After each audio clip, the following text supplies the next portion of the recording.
Hari mu gitondo ku itariki 5 Mutarama 2020 mu kagari ka Mumena umudugudu wa Kukatabaro umurenge wa Nyamirambo ahagana ku isaha ya 3:05 nibwo imodoka yo mu bwoko bwa tagisi hiyasi bwafatwaga n'inkongi y'umuriro.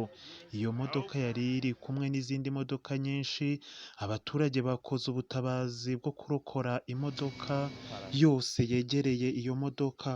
Iyafashwe nibwo bagerageje gufata imodoka zimwe na zimwe bazimena ibirahure, izindi kugira ngo babashe kuzimura, izindi bazegereza ku ruhande ku buryo imodoka yahiye yonyine. Nibwo rero ishami rishinzwe kuzimya umuriro rya polisi ryahageze kuhagoboka, niko kuza kuzimya iyo nkongi y'umuriro. Kugeza ubu ngubu nta yindi modoka yabashije gufatwa. Ku bw'abaturage rero bo mu kagari ka Mumena umudugudu wa Kukatabaro bakoze igikorwa cy'indashyikirwa cyo gutabara. Mukurikire Inyamamare TV. Mukatabaro mu mujyi wa Kigali, Mukatabaro kumumena Nyamirambo.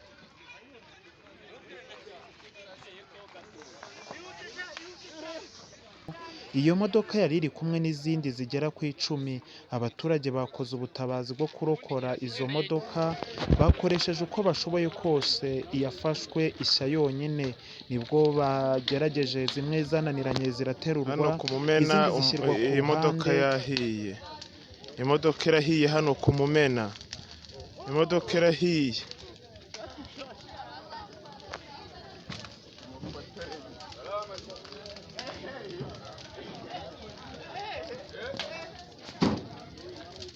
Gutya bongera kuyikorera yahiye.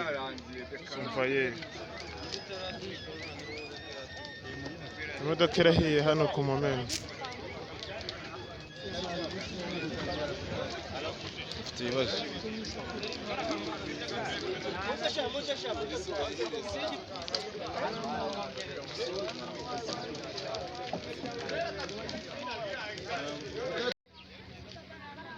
Nibwo ishami rishinzwe kuzimya inkongi y'umuriro rya polisi ryahagobotse.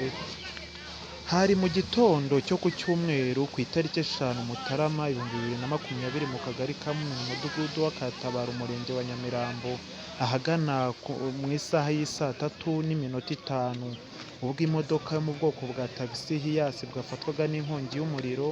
Iyo modoka yari iri kumwe n'izindi zigera ku 10. Abaturage bakoze ubutabazi bwo kurokora izo modoka bakoresheje uko bashoboye kose. Iyafashwe ishya yonyine.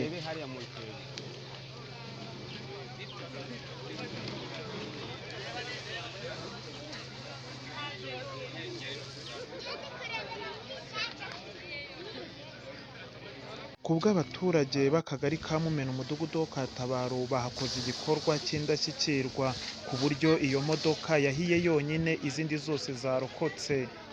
Mukurikire Inyamamare TV kuri YouTube mutibagirwa gukora subscribe.